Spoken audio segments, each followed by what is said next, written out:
Bonjour à tous et bienvenue dans votre édition régionale. Ce jeudi, dans votre JT Breton, une rencontre avec l'équipe de France U20 féminine qui est en ce moment en Bretagne pour préparer la Coupe du Monde. Elle a joué ce mercredi soir à Concarneau et s'entraîne à Ploufragan. La maison des mégalithes à Carnac vient d'être rénovée. Une deuxième jeunesse nécessaire pour ce site qui attire des centaines de milliers de visiteurs et qui espère bientôt entrer au patrimoine mondial de l'UNESCO. Cuisiner uniquement avec des produits français, c'est le défi proposé par des agriculteurs de la FNSEA à des lycéens en bac pro cuisine de Vannes. Alors pari réussi ou pas, nous verrons cela. Et puis cette question, pourquoi est-il aussi difficile de trouver des structures d'accueil pour les enfants handicapés? Une maman du Finistère témoigne sur ce parcours semé d'embûches. Voilà pour les principaux titres de cette édition. Tout de suite, vous retrouvez votre JT Breton du jeudi 5 avril 2018. Et pour ouvrir cette édition, nous allons à la rencontre des Bleuettes, les joueuses de l'équipe de France féminine de football des moins de 20 ans. Elles se sont inclinées ce mercredi soir à Concarneau face à l'équipe du Japon, 2-0.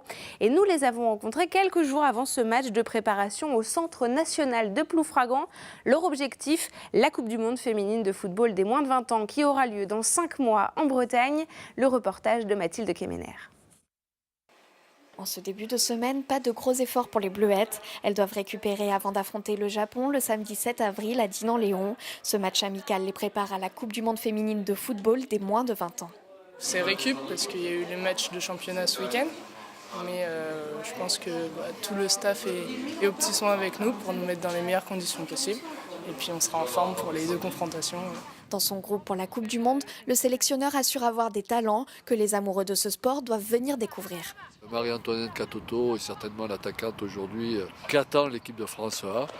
Ensuite, on a des jeunes filles comme plus jeunes, Selma Bacha qui joue à l'Olympique Lyonnais, qui a déjà fait quelques matchs titulaires en D1. Et Mylène Chavas, la gardienne qui est derrière moi, la gardienne très talentueuse. Et après avoir obtenu la médaille de bronze et la médaille d'argent, l'équipe espère cette année remporter la Coupe du monde à domicile, un beau spectacle en perspective.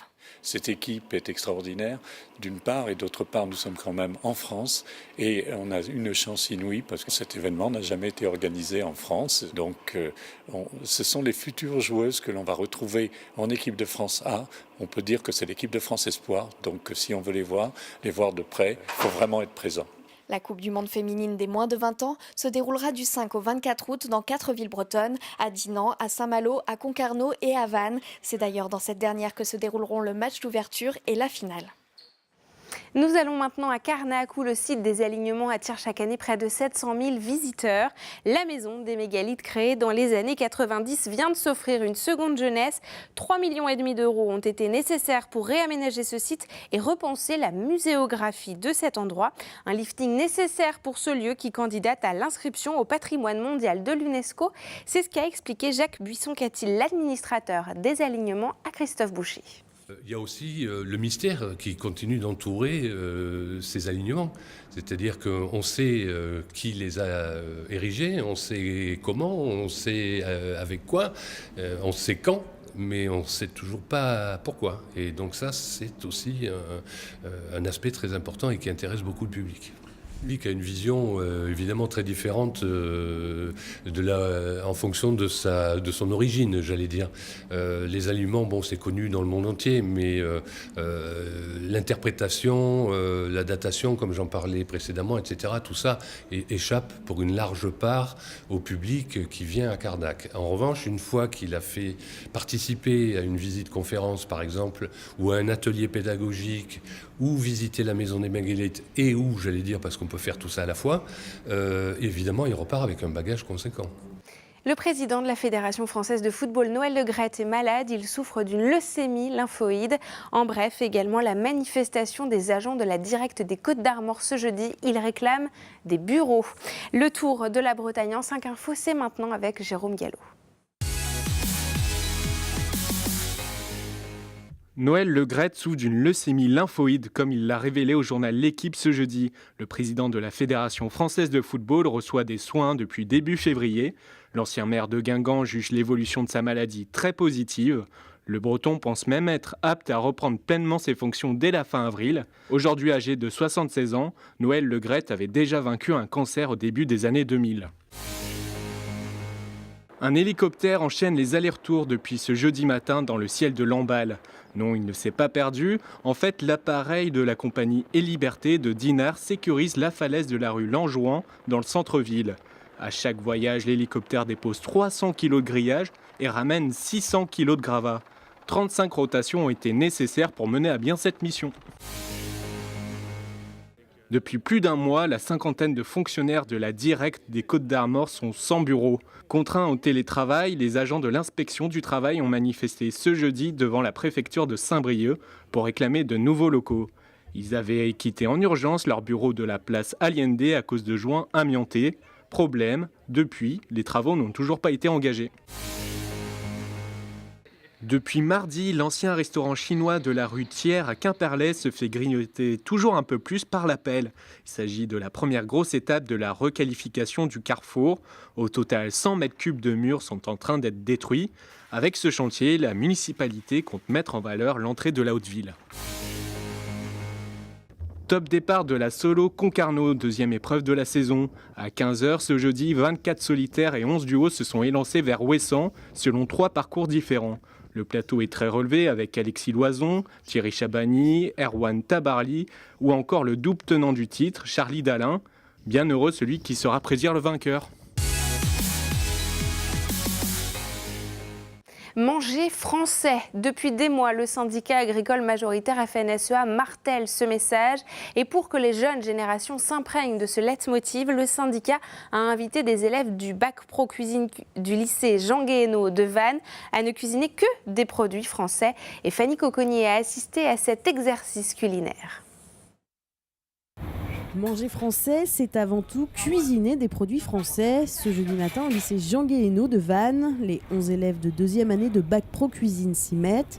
Joues de porc, choux chêne, tomates de Languidic, choux et carottes bretonnes sont au menu. On essaye au maximum de les sensibiliser sur leur terroir, sur leur région. Ils viennent d'une région, ils ont forcément autour d'eux tout un patrimoine culturel, un patrimoine culinaire. Donc à eux aussi de le mettre en valeur. Ça fait partie de l'approche, mais on n'est pas non plus fermé. Dans leur formation, les élèves doivent apprendre les différents produits des régions de France et ils sont sensibilisés à l'intérêt de cuisiner des produits locaux. C'est intéressant de travailler des produits régionaux parce que ça fait travailler les producteurs du coin et c'est meilleur de travailler frais que des choses surgelées ou autres. On est plus en confiance parce qu'on connaît, on sait bien comment les cuisiner, on les a déjà cuisinés tous au moins une fois, donc c'est pratique. Mais la FDSEA veut communiquer auprès de tout un chacun pour faire progresser la consommation de produits français. Aujourd'hui, il y a la sensibilisation aussi des élus par rapport à nos cantines, par rapport aux collectivités. Et ce qui est très très bien fait ici, avec cette sensibilité des professeurs vis-à-vis de leurs élèves autour du dossier Manger français. Je pense qu'il y a aussi la sensibilisation des parents sur le fait que quand ils achètent français, ils font un acte citoyen, un acte économique. Selon le syndicat, un emploi agricole génère en moyenne 3 emplois directs et 3 à 7 emplois indirects.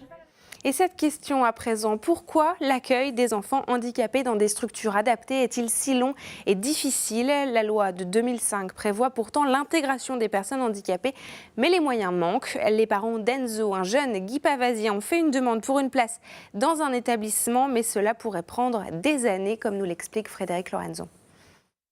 Enzo a 11 ans. Avec son copain Thomas, il joue au foot au stade brestois en sport adapté. Adapté car Enzo est handicapé cérébral. À l'école, Enzo va dans une ULIS, une unité locale d'inclusion scolaire, mais sa scolarisation est de plus en plus difficile. On a appris qu'Enzo développait des troubles du comportement, qu'il gênait la classe. Et nous, on a un enfant à la maison qui ne présente pas de troubles du comportement, qui a certes des grosses difficultés dans les apprentissages. Donc l'année dernière, on avait anticipé, on avait fait une demande à la MDPH pour une orientation en IME. Donc une demande qui est partie en juin 2017 auprès de la MDPH.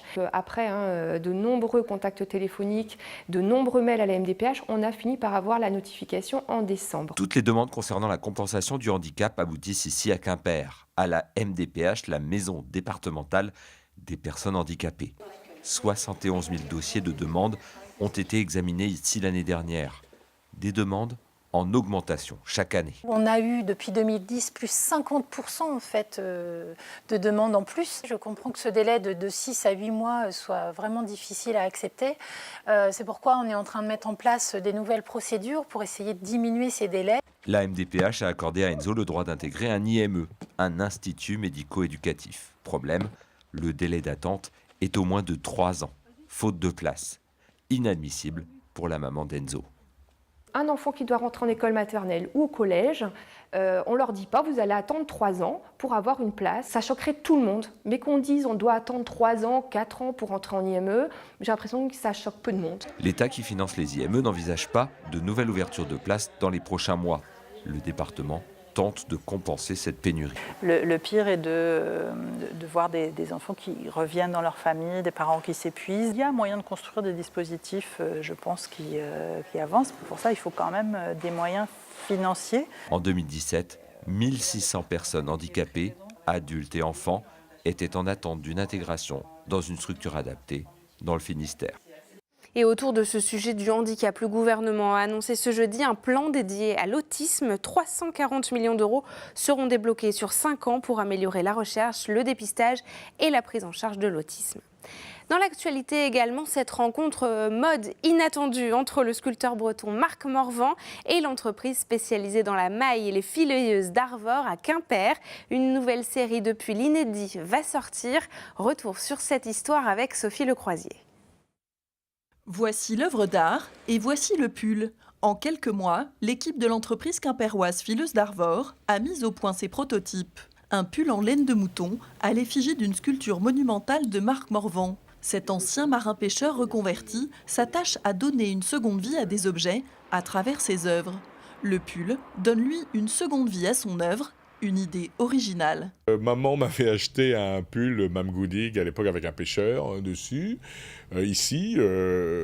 Et puis j'ai vu, et puis ça m'a donné des idées. Et le dinosaure qui sort de l'œuf plaît beaucoup. Après avoir dessiné sur papier la sculpture de Marc Morvan, les techniciens de la société spécialisée dans le tricotage haut de gamme ont adapté le modèle à leur machine à tricoter. On est une petite entreprise, donc on a de la souplesse.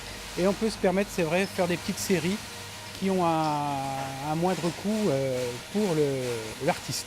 La PME quimpéroise s'est implantée dans le marché français, mais aussi international. Sa fameuse marinière s'exporte et son savoir-faire séduit dans le domaine du luxe. On a des créateurs japonais qui viennent nous voir pour s'inspirer de nos modèles un peu iconiques comme des marinières, des vieux pulls marins, tout ce qu'on peut trouver dans nos archives pour faire en sorte qu'en les remettant un petit peu au goût du jour, en apportant leur touche particulière, on arrive à faire des produits totalement dans l'air du temps. Avec les pulls signés Marc Morvan, Fileuse d'Arvor montre l'image d'une société novatrice et ouverte aux collaborations avec des petits créateurs. Comptez 130 € pour ce pull signé et numéroté 100% Made in Quimper.